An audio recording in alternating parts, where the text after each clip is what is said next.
Assalamualaikum warahmatullahi wabarakatuh.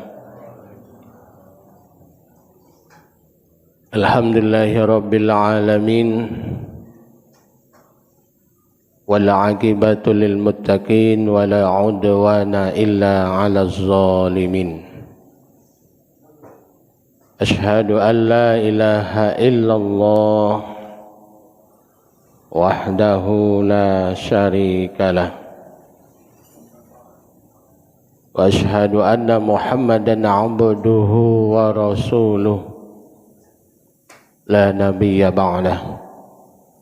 Allahumma salli ala Muhammad wa ala alihi wa sahbihi wa mawala. Qala ta'ala a'udzu billahi minasy syaithanir rajim. Bismillahirrahmanirrahim. Wa ibadur rahmanil ladzina la yamshuna 'alal ardi hauna wa idza khatabahumul jahiluna qalu salama. Wallazina yabituna li rabbihim sujjadan wa qiyama. Wallazina yaquluna rabbana asrif 'anna 'adzaba jahannam inna 'adzabaha kana gharama. Innaha sa'at mustaqarra wa muqama.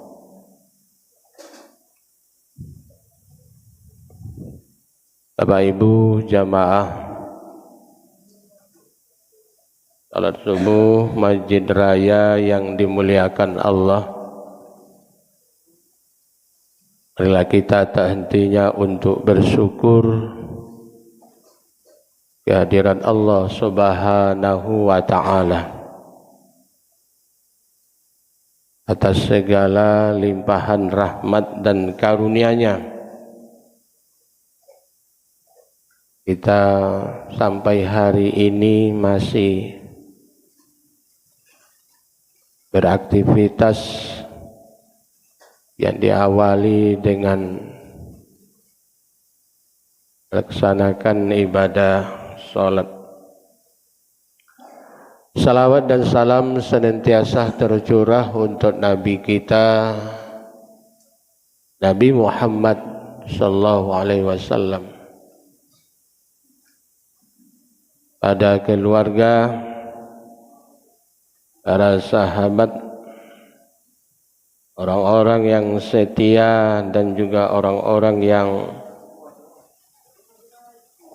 melanjutkan menjalankan dakwah Rasulullah sallallahu alaihi wasallam.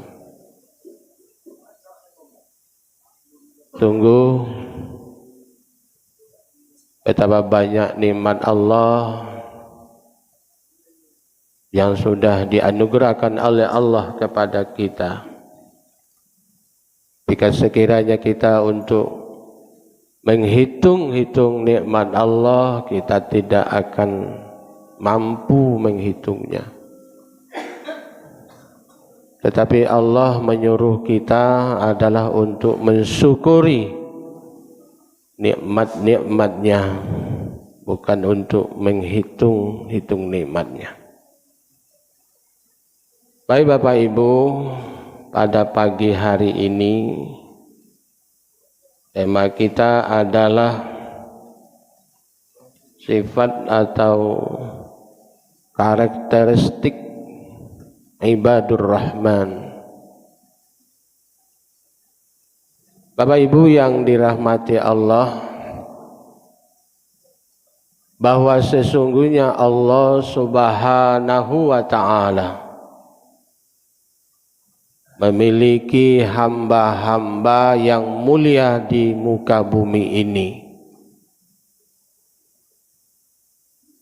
yang mana jasad-jasad mereka berada di dunia ini akan tetapi cita-cita jiwa mereka bergantung kepada akhirat. Merekalah ibadur rahman. Di dalam Al-Quran Allah memuji mereka. Jadi ibadur rahman adalah hamba Allah yang dimuliakan. Dimuliakan oleh Allah sebagai hamba yang maha penyayang. Hamba yang disayangi oleh Allah Subhanahu wa ta'ala. Di dalam surat Al-Furqan ayat 63 sampai seterusnya menjawab pertanyaan ini, Allah mensifati hamba-hambanya yang disebut dengan ibadur rahman. Ibadur rahman adalah orang-orang yang tulus, orang-orang yang ikhlas dalam menjalani hidup yang penuh dengan pengabdian kepada Allah Subhanahu wa ta'ala dan kepada manusia. Yang kedua, orang atau mereka layak mendapatkan pahala yang begitu besar di sisi Allah, yaitunya surga. Dan juga orang ini atau mereka mendapatkan posisi yang tinggi dan mulia di sisi Allah Subhanahu wa ta'ala. Bapak Ibu yang dirahmati Allah, Allah Subhanahu wa ta'ala menggunakan panggilan kepada manusia sesuai dengan kedudukan dan kedekatannya. Seperti Allah memanggil ya ayyuhan nas, wahai manusia. Dan ada kala Allah juga memanggil ya ayyuhallazina amanu, wahai orang-orang yang beriman. Dan juga ada memanggil dengan kata-kata ya ayyuhal kafirun. Allah memanggil wahai orang-orang yang ingkar, orang-orang kafir. Salah satu Bapak Ibu panggilan mesra, panggilan akrab kepada manusia, Allah memanggil ya ibadi, wahai hamba-hambaku.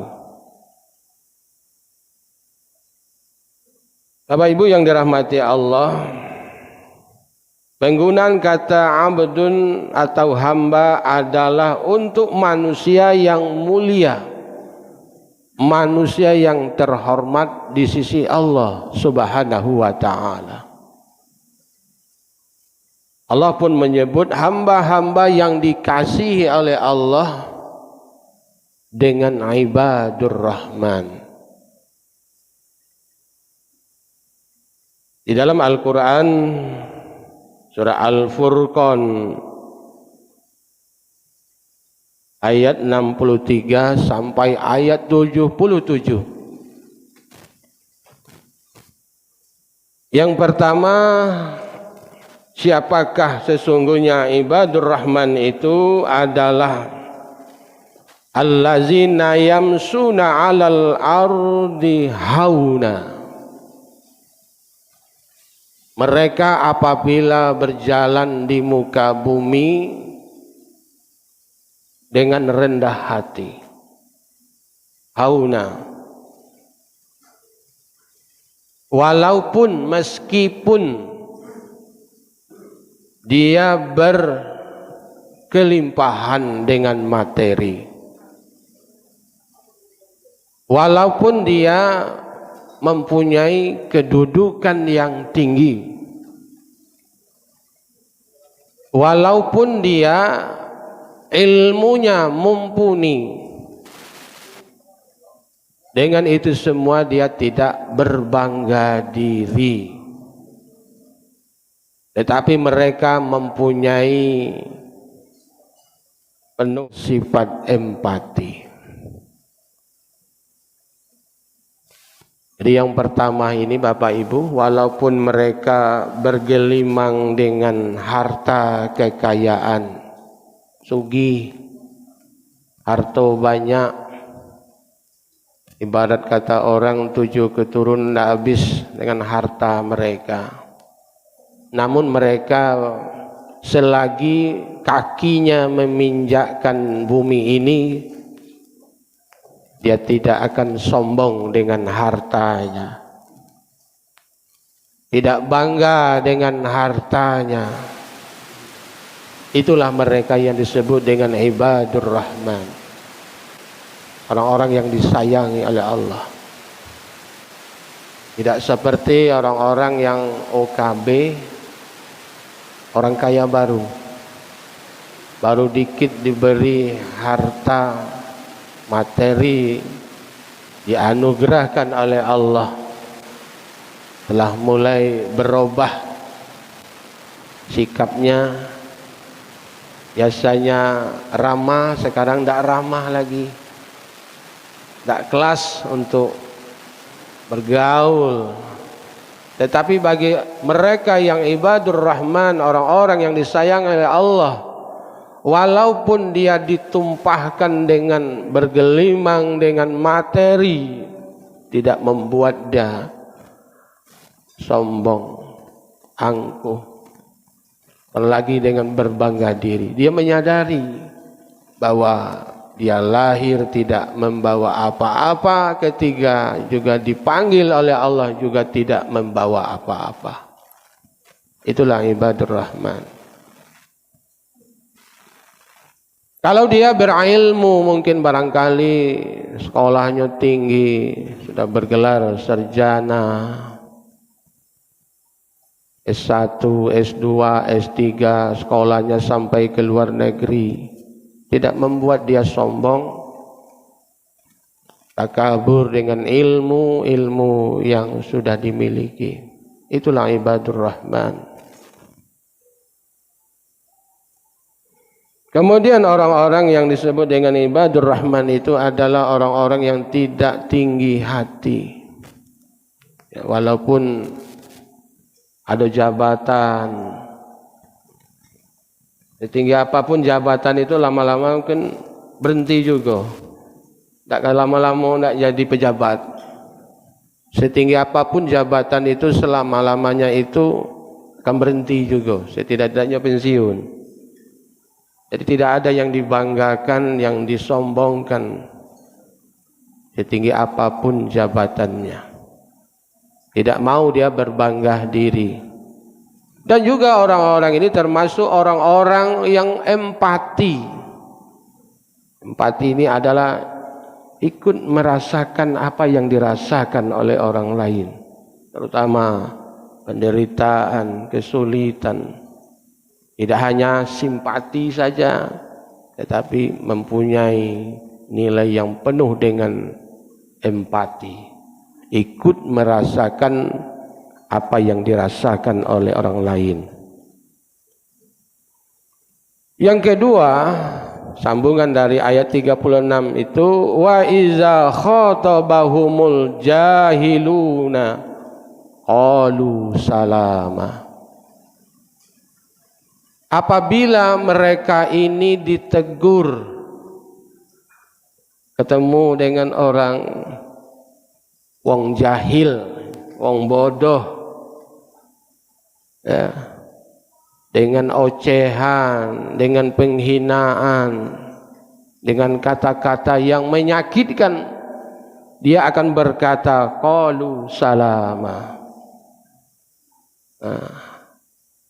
Dia akan menjawabnya dengan kata-kata yang bijak, kata-kata yang baik, dan tidak membalas dengan kata-kata yang serupa. Tidak sanggup tidak kira-kira gitu Pak. Kalau kita dihina, direndahkan, mulai gitu manas. Aku nih manusia juga. Ada batas-batas kesabaran. Tetapi bagi mereka ibadur rahman, orang-orang yang disayangi oleh Allah Subhanahu wa taala, dia akan menjawab dengan kata-kata yang bijak, dengan kata-kata yang menyenangkan, dengan kata-kata selamat. Nah, di dalam suatu riwayat ada menjelaskan, ada seorang laki-laki yang lewat di hadapan, ada juga laki-laki di hadapan Rasulullah dengan mengatakan kata-kata yang tidak mengenakan, kata-kata yang mencerca, mencaci, memaki, menghina. Terdengar oleh Rasulullah SAW, jawabannya adalah alaikassalam, semoga anda diberi keselamatan. Langkah hebat wong ini, dicaci, dimaki. Sebenarnya bukan begitu kata Rasulullah SAW. Yang selamat itu anda, bahwa anda dengan orang yang mencerca, mencaci, memaki, menghina anda itu ada orang ketiga di situ. Itulah malaikat. Jangan kalau kita tidak basing-basing ngomong itu, ada malaikat di samping kita tuh. Ya. Ada yang terbaik itu adalah orang-orang yang menjawab dengan kata-kata yang baik, bahkan memaafkan. Lihatlah waktu Rasulullah dicaci, dimaki, semakin dicaci, dimaki, dihina dan direndahkan, semakin kuat untuk memaafkan. Wong enggaklah wong bodoh, wong jahil, dong enggak mengerti, wong enggak paham, dimaafkan. Inilah ibadur rahman. Apabila ada orang yang mencaci, jangan langsung kita membalasnya, karena mereka telah memalukan saya. Tidak ada lagi raih saya di hadapan orang banyak, mempermalukan saya. Tidak seperti itu. Orang atau mereka ibadur rahman, dia akan menjawab dengan kata-kata yang menyenangkan, malah mendoakan semoga diberi petunjuk oleh Allah Subhanahu wa taala. Yang ketiga, wallazina yabituna li rabbihim sujjadan wa qiyamah. Yaitu orang-orang yang melewati malam hari dengan sujud, berdiri karena Allah. Itulah salat malam. Yang mana biasanya malam hari itu wong enaknya tidur. Nah, dia bangun. Dia bangun takut. Saking takutnya dia kepada Allah akan azab Allah Subhanahu wa taala. Di dalam surat Sajadah dijelaskan, tatajafa junubuhum 'anil madaji'. Lambung mereka jauh dari tempat tidur mereka. Tidak tidur di waktu biasanya orang tidur. Dia nak tidur malam ini, nak tidur siang bagawe. Tetapi bagi hamba-hamba Allah yang disayangi oleh Allah, sujada wa qiyam, mereka berdiri di waktu orang-orang sedang asik nyenyak tidur, dia bangun dengan mencurahkan segala keluh kesahnya, mengadu kepada Allah Subhanahu wa taala. Mudah-mudahan kita termasuk orang-orang tidak tidur malam tiap malam itu. Hari-hari yang dilewati di malam hari itu dengan bersujud, ya berdiri untuk melaksanakan ibadah solat malam. Kalau tidak tiap malam, sekali-sekali jadilah. Jadi orang-orang yang berharap kepada Allah agar dijauhkan dari azab jahanam, saking ngerinya menurut riwayat-riwayat yang dijelaskan oleh Al-Quran dan hadis itu, saking ngerinya azab jahanam itu. Kemudian yang berikutnya, wallazina yaquluna rabbana asrif 'anna 'azaba jahannam inna 'azabaha kana gharama. Bangun di tengah malam, dia meminta kepada Allah, ya Allah, jauhilah kami dari azab jahannam. Karena kata Allah, inna azabaha kana gharama. Karena jahanam itu adalah tempat kebinasaan yang kekal.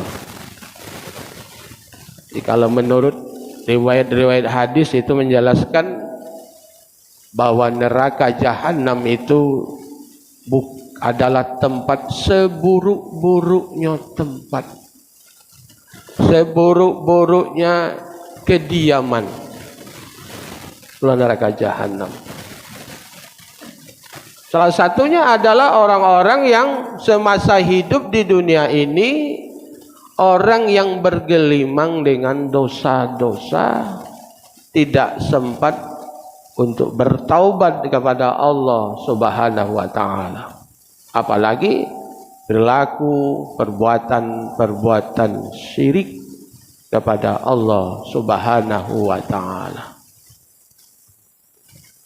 Jadi, marilah kita bersama-sama selalu berlindung kepada Allah, berdoa kepada Allah agar dijauhi dari azab jahanam, di mana neraka jahanam itu adalah seburuk-buruk tempat kembali. Kalau menurut riwayat itu, Pak, nanti setelah sampai di pintu jahanam itu, nanti kita akan disuguhkan, bukan lontong ini disuguhkan, ya, bukan sarapan seperti ini yang akan disuguhkan setelah tiba di neraka jahanam, tetapi adalah racun ular hitam kalajengking. Kalau menurut cerita itu, riwayat itu, setelah dia meminumnya, tubuhnya, kulitnya, rambutnya hancur, kalau mengerikan. Jadi saking luar biasanya azab jahanam itu, ular kalajengking itu tidak sanggup juga berlama-lama ya untuk hadir di situ. Dia harus kembali ke tempatnya, saking panasnya api yang membara azab jahanam. Jadi disediakan bagi orang-orang yang pertama adalah orang-orang pelaku syirik kepada Allah Subhanahu wa taala. Ya, artinya, Pak, dia menyembah Tuhan selain setara dengan Allah Subhanahu wa taala. Nyembah Tuhan juga, sholat juga, ibadah juga, tetapi ada juga Tuhan selain Allah. Syirik namanya. Rajin rukuk, rajin sujud, tapi rajin juga ke dukun batanya. Ini orang-orang ini. Berarti unonya. Dalam hadis dijelaskan juga 40 hari kalau rajin datang ke dukun, bertanya ke dukun, percaya apa yang dikatakan oleh dukun itu, 40 hari ibadah sholat kita tidak diterima. Cak mana kalau rutin itu, nak sekali seminggu, nak sekali sebulan datang ke dukun, tak akan diterima sholat kita, ibadah kita oleh Allah Subhanahu wa taala. Jadi jangan berselingkuh dengan Tuhan yang lain. Tidak ada Tuhan kecuali hanya Allah satu-satunya yang berhak untuk disembah, untuk ditauhidkan. Ya, di zaman yang canggih, zaman ini Bapak Ibu, masih juga orang menekuni dia, walaupun dia rajin rukuk, rajin sujud, tapi kedukun rajin juga. Nak minta apa? Ya macam-macam lah sesuai dengan kebutuhan. Kan tadi Tuhan suruh minta baik aku, tidak usah minta ke selain Tuhan yang lain. Nak minta kayu, nak minta pelaris, nak minta apa macam-macam. Ya. Itulah salah satunya. Yang kedua, pendosa-pendosa yang tidak sempat untuk bertaubat kepada Allah. Mudah-mudahan kita dijauhkanlah. Kalau kita memang Allah Tuhan kita, cukup Allah saja untuk tempat meminta, untuk mencurahkan segala apa yang ada di dalam hati kita. Mengeluhlah kepada Allah Subhanahu wa ta'ala. Yang berikutnya Bapak Ibu yang dirahmati Allah, wallazina iza anfaqu lam yusrifu walam yafturu. Adalah mereka yang membelanjakan hartanya lam yusrifu, tidak boros, tidak berlebih-lebihan, walam yaqturu, dan tidak pula kikir. Artinya Bapak, kalau kita ada memang rezeki penghasilan itu tidak 5 juta, tidak kado kita ini berzakat, berinfak 10.000. Ya, itulah kisit ego gitu namanya. Apalagi penghasilannya 10 juta sebulan, masuk duit, masuk kotak hanya 1.000. Tidak sesuai itu, tidak sesuai. Berapa yang dianugerahkan oleh Allah kepada kita juga tidak boleh berlebihan. Dapat penghasilan 5 juta, aku tidak bersedekah 3 juta. Tidak juga boleh berlebihan. Dan juga walam yaqturu, tidak boleh kisit, tidak boleh kikir, apalagi mengurangi hak-hak keluarga. Dikurangi belanja. Ya. Kisit nian dia dengan keluarga, tapi dengan uang lain dia boros. Ini ada juga manusia model itu. Dengan uang lain dia boros. Diambur-hamburkan berduit, apalagi kalau ada uang ngantenen, ada pakai organ tunggal, nyawer duit 100, nah solek ke kebiduan itu. Sementara dia memberikan hak-hak keluarganya kisit nian, pelit nian, dati duit. Piti ndak doh. Disuruh-suruhan piti. Tapi untuk kepentingan yang tidak prioritas, mereka berhambur-hamburan. Jadi Bapak Ibu, hamba-hamba ibadur rahman itu adalah hamba-hamba yang membelanjakan, menginfakkan hartanya dan tidak berlebih-lebihan, apalagi hal-hal yang berkaitan dengan kebutuhan, contohnya belanja ke mall, hambur-hambur duit. Kadang-kadang tidak prioritas, sampai di rumah tak pakai tidak, tak makan tidak, tak buang mubazir. Banyak kejadian seperti itu. Apa dia ngomongi, dia berbangga sen banyak, masih banyak sen ini. Ada juga ngatai sombong tadi, sennya tidak berseri lagi. Tak hati, sen itu pasti berseri galau Bapak Ibu. Ya, ada nomor serinya itu. Jadi ketika kita dianugerahkan nikmat yang begitu banyak oleh Allah, mari kita salurkan di jalan Allah yang sepadan lah, artinya di tengah-tengah, tidak berlebihan dan juga tidak boleh kisit juga, baik di jalan Allah maupun hak-haknya keluarga, baik istri dan anak-anak kita. Bapak Ibu yang dirahmati Allah, yang berikutnya wallazina la yad'una ma'allah ilahan akhar wa la yaqtuluna an-nafs allati harramallah illa bil haqq wa la yaznuna wa man yaf'al zalika yalqa athama. Yang keenam ini adalah orang-orang yang tadi saya katakan, orang-orang yang tidak mempersekutukan Allah. Tidak ada Tuhan selain Allah. Jadi hanya ada satu Tuhan. Yang kedua, tidak membunuh. Kalau zaman ini kan dikit-dikit tak bunuh itulah. Kalau tidak keluarga dibunuh, istri dibunuh, laki dibunuh, anak dibunuh. Masya Allah. Itu karena iman tadi, ya, iman yang kedua, ajaran Islam tidak dijalankan, mudonian, bunuh membunuh ini. Pakaro kage hukumnya kage urusan, masya Allah, mudah membuang, menghilangkan nyawa. Kecuali membunuh itu tidak sengaja dengan cara yang hak, ya, cara yang hak. Yang berikutnya wala yaznun, tidak boleh berzina. Jadi orang-orang ibadur rahman untuk menjaga kehormatannya, kemuliaannya lebih baik dengan jalan hidup berumah tangga, bernikah.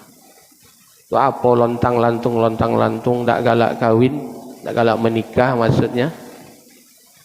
Ya, tak tahu ujung pangkalnya kaget. Lebih baik dinikahkan, lebih baik bernikah daripada hidup tak kati judulnya. Tahu-tahu lah berzina baik-baik.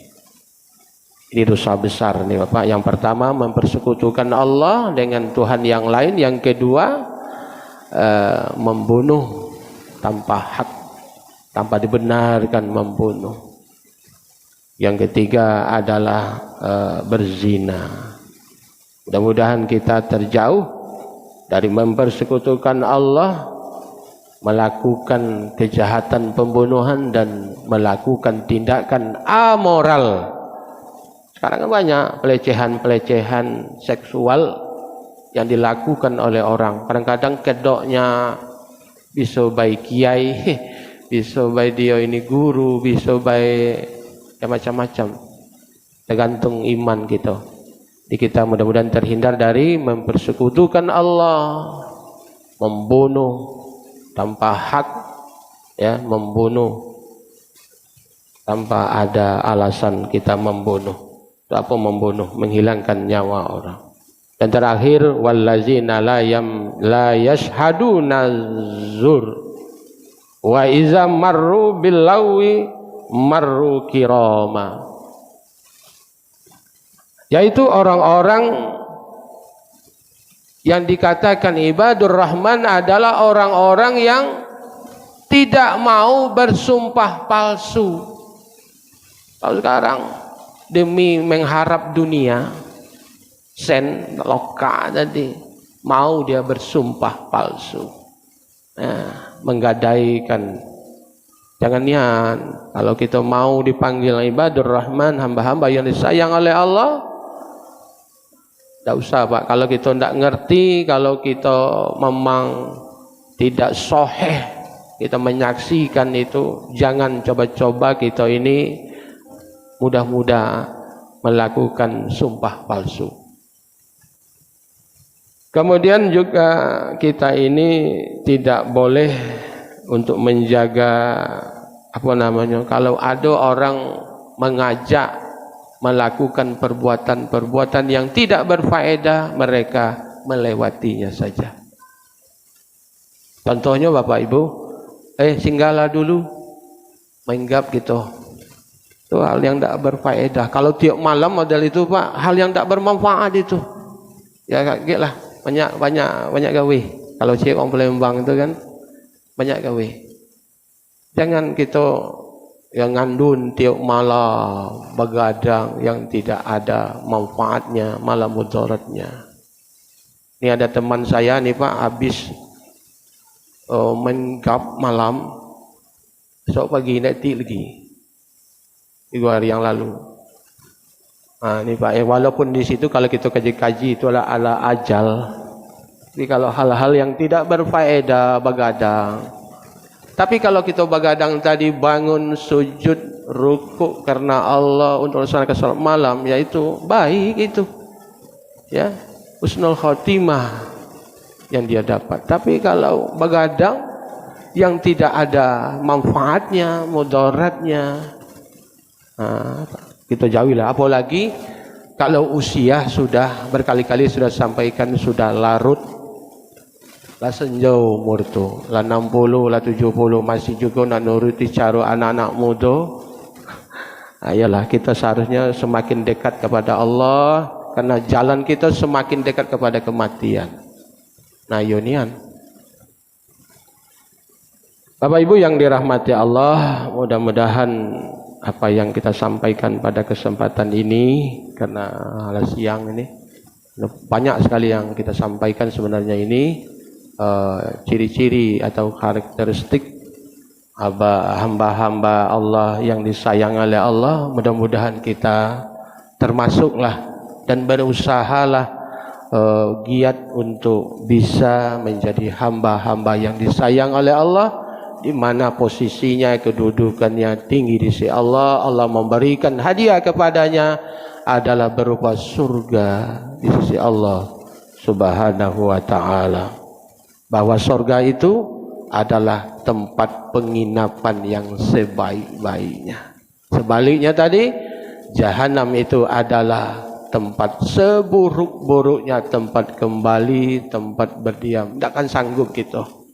Jadi untuk itu mari kita senantiasa berusaha memperbaiki diri kita agar senantiasa kita bisa lebih baik, lebih baik, lebih baik, lebih dekat kepada Allah. Dan jangan coba-coba kita berusaha untuk mempersekutukan Allah, menduakan Allah di dalam hidup dan kehidupan ini. Mudah-mudahan Allah senantiasa memberi kita petunjuk dan hidayahnya agar kita senantiasa berada di jalan Allah Subhanahu wa ta'ala. Ini saja, terima kasih. Assalamualaikum warahmatullahi wabarakatuh.